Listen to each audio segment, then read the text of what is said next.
So today we are going to be talking about foundations up here. And you don't need to be in construction to know that the foundation of a building matters. It's actually a fairly expensive part of building a house. I remember when I saw that when I built my house, I was like, wow, a basement costs a lot.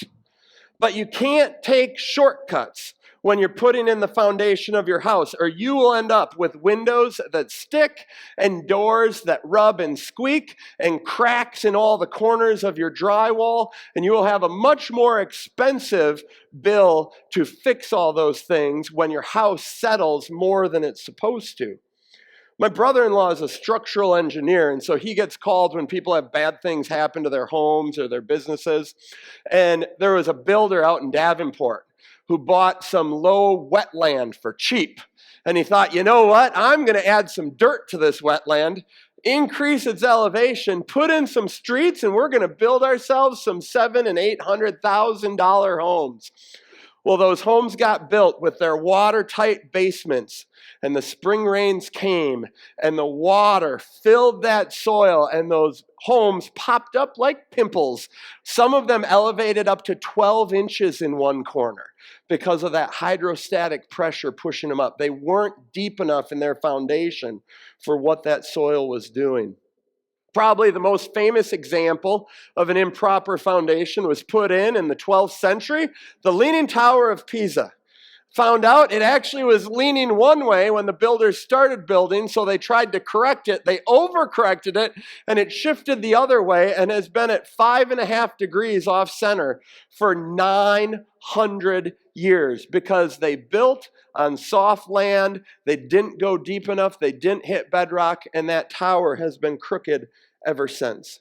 You see, when you're going to build a big, heavy structure, you want to make sure that its base is set on something solid that's not going to move or shift. So you spend the time, you take the time, you spend the money to dig down deep, to put the foundation so far down that you're assured that your structure isn't going to move, that the wind can blow on it, that the rain can come, the soil can get saturated, and your building is going to remain secure. That's what this house built on the Gulf of Mexico did. I don't know if you remember this picture. In 2018, Hurricane Michael came through the Gulf Coast, and this was the only house left standing. The owners of the house said, we're going to make this hurricane-proof. So rather than just meeting building code, they drove their pylons 40 feet deep into the sand. And they did extra hurricane ties. They did everything they needed to make sure that this house was going to be secure. And the only other one that stood was the one right behind it that was blocked by the wind by this house. And so this is exactly what our story with Jesus is actually going to be talking about today. Jesus tells us that there's two ways that you can build your life. You can wisely build your life on a solid foundation, or you can foolishly build your life on shifting sand and then suffer the costs when you can't survive the storms of life. If you want to open your Bibles, we're going to be in Matthew chapter 7. We're picking up actually at the very end of the famous Sermon on the Mount. So the Sermon on the Mount is Jesus' longest single teaching that we have in any of the Gospels. He had a huge crowd, and it's 3 chapters long of a ton of Jesus' teaching and how to live and what it means to be a follower of Jesus, to be one of his disciples. And at the very end of this Sermon on the Mount, we're going to be in verse 24, the very last piece that he says. It's his conclusion that pulls it all together. And he gives this parable that we're going to look at today because he wants this large crowd to recognize that his goal for them is to not just hear this sermon and walk away going, wow, what a rabbi. That was fantastic. Great message, Pastor Jesus. But he wants them to walk away with a heart that is changed and saying, I need to change some things in my life. So this is the story he tells them in Matthew chapter 7, verse 24. Therefore, everyone who hears these words of mine and puts them into practice is like a wise man who built his house on the rock. The rain came down, the streams rose, and the winds blew and beat against that house. Yet it did not fall because it had its foundation on the rock. But everyone who hears these words of mine and does not put them into practice is like a foolish man who built his house on the sand. The rain came down, the streams rose, and the winds blew and beat against that house, and it fell with a great crash. Now, before we jump into what Jesus is trying to convey with this parable, I need to give you a little background about how houses were built back then. You see, I assumed when I read this parable many, many times that it was about finding the right place to build your house. Go find that outcrop of rock and build on top of that.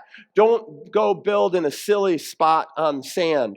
But then I was reading this week and I found that actually in the area around Galilee where Jesus was raised, where his dad probably taught him how to be a carpenter and how to build, they were known for having sandy soil 8 to 10 feet deep before you hit bedrock. And that sand would get really hard in the heat of summer, to the point where it felt like it was hard pack and you could build on it. I thought, that sounds like Iowa clay. Does it not? In the summer, our clay gets so hard, but we also know what happens in the spring. You walk on it and you can have your boot go in 6 inches and get sucked right out. And so archaeologists in the 1970s were digging around this area where Jesus was raised, and they found that houses back then had foundations dug up to 10 feet deep, reaching to the bedrock. So the story isn't about going and finding where to put your house. It's about, are you willing to pay the price and put in the time to dig the foundation of your house down to the bedrock before you start building up? Or are you going to take the shortcut? You're going to do what's easy, and you're just going to put your house on top of the ground, because after you build your house, it looks just like the other house that built its deeper foundation, right? Nothing can tell those two things apart. However, the difference between those who build their houses with the deep foundation and those who just build it on top appears very quickly when the spring rains come, when the flooding comes through, and all of a sudden the houses that are on the shifting sand start shifting and wobbling and cracking, and some of them even collapsing. If you wanted to be confident that your house was safe for you and your family, you had to do the hard work of digging down deep. So knowing how houses were built, now we can unpack the two types of people Jesus is describing with this parable and what he's ultimately trying to teach us today. In this parable, he's saying that every one of us is a builder. Every person is a builder. Every person falls into one of these two categories. All of us either are hearing Jesus' words and are following them, obeying them, putting them into practice, or we're ignoring them. We're allowing inactivity to say that maybe that's a great message, Jesus, but we're still living our life our own way. We all fall into one of two camps. Every one of us is a builder. And while we may not be building houses, each one of us is building our own life. Every one of us, when you're a child, you probably have parents telling you, you have a future. Who do you want to be? What do you want to be when you grow up? Now that we're adults, many of us in this room, we still have hopes, we have dreams, we have belongings, and we have relationships with various people. And those are all the result of who we've become and the life that we've built. Some people have a lot of really fancy things, and they're all about their status. Other people have a sterling reputation. Some people have a terrible reputation. No matter where you are, it's because of how you built that life.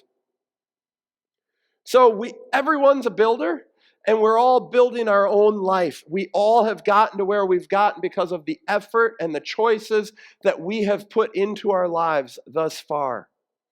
The difference between these two different types of people Jesus is describing, these two builders, is not the type of house they're building. Everybody's building a life. Every builder's building a house. The difference is the foundation on which they are building their houses, or the foundation on which we are building our lives.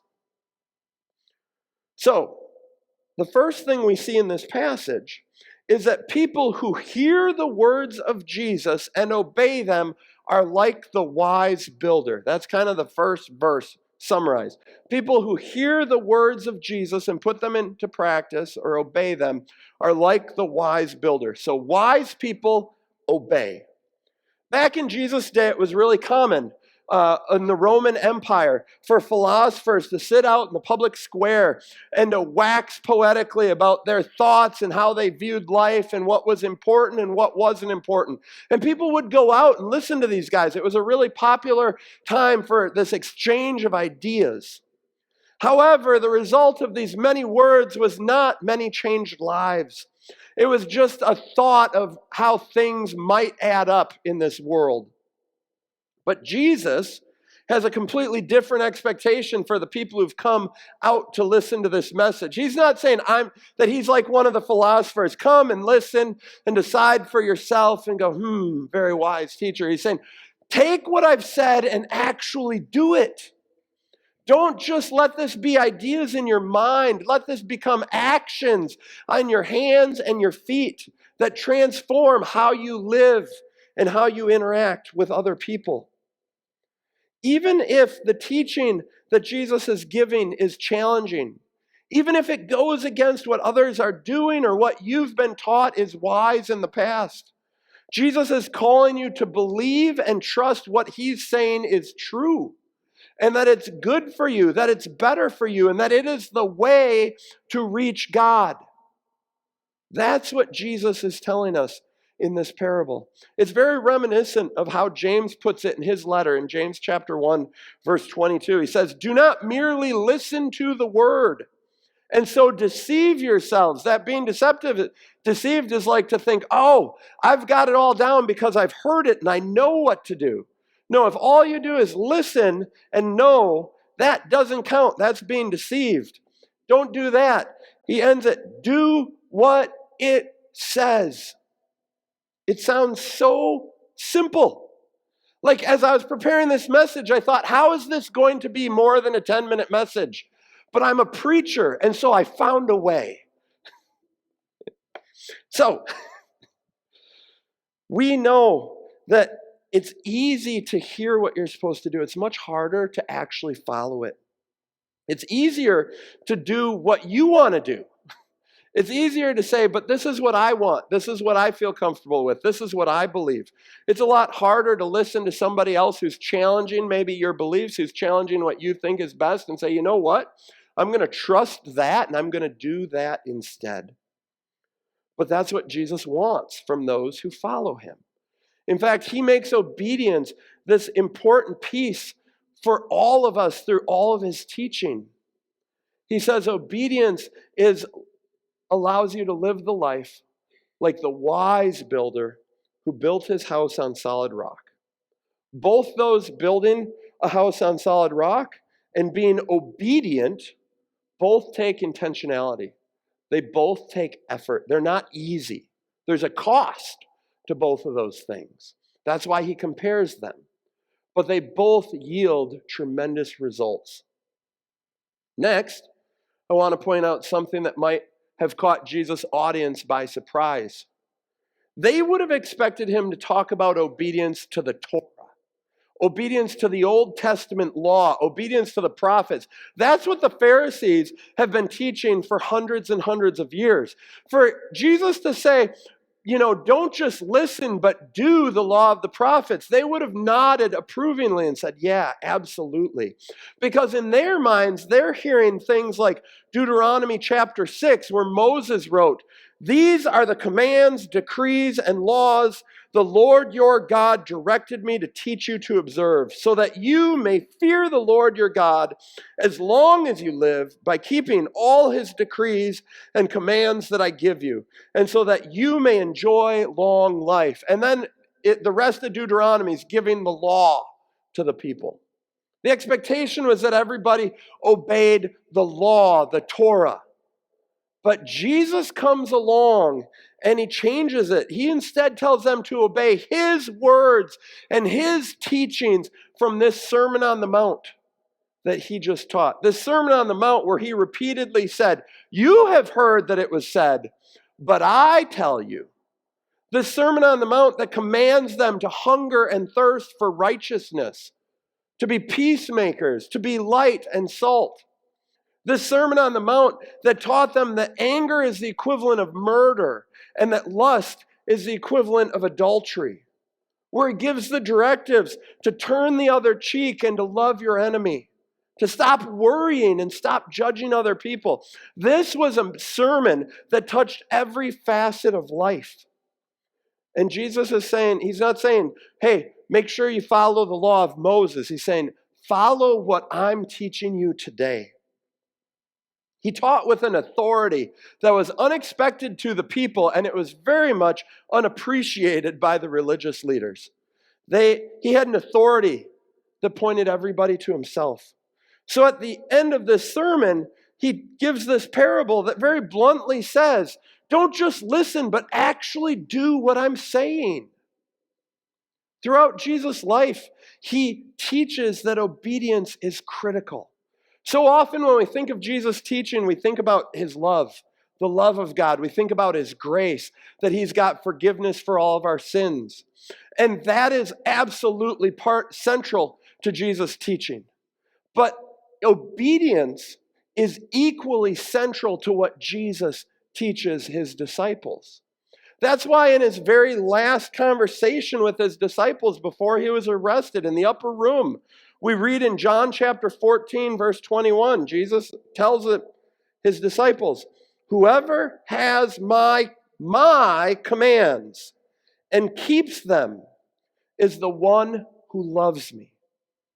Jesus ties obedience to Jesus' commands to the love of Jesus and the love of God. So he's not just all about love. You have to balance that with, you want to show God that you love him? Then obey him. Those two things are completely interwoven in John chapter 14. And then the result of that obedience to Jesus' teaching is that you will be able to withstand the storms. Just like the house the wise man builds on the rock, the house which can take the rain and the rising streams and the wind beating against it without falling down. So is the life of the person who is obedient to Jesus' teaching. Notice that both the wise and the foolish builder, they both face storms. In this life, it doesn't matter if you're a follower of Jesus or not, you're going to go through hard times. You're going to have challenges. Things are going to go the wrong way. People are going to misunderstand you and try to start a fight. Accidents happen. Tragedy reaches everyone. If you've lived any number of years, you know that is true. Whether you love Jesus with all your heart or you can't stand him, that's just part of our human experience. We're all going to go through the storms. However, for those of us who can say, on Christ the solid rock I stand, we face storms differently. Rather than looking at our circumstances and saying, woe is me, how am I going to survive this? We look at our God. We look at the teachings of Jesus and we say, as long as I keep my feet planted here, I trust that God will be my refuge. I trust that Jesus will be my safe space. I trust that God will bring me through this. And there's a second aspect to this storm piece here. In Jewish literature outside of the Bible, often storms referred to the final judgment of God. And so another way you can look at this is ultimately at the end of this life, every person is going to face a supernatural eternal storm where we stand before God. And those of us who have built our life on Jesus and have been obedient to Jesus and have shown him our love through our obedience, we're going to hear, well done, my good and faithful servant.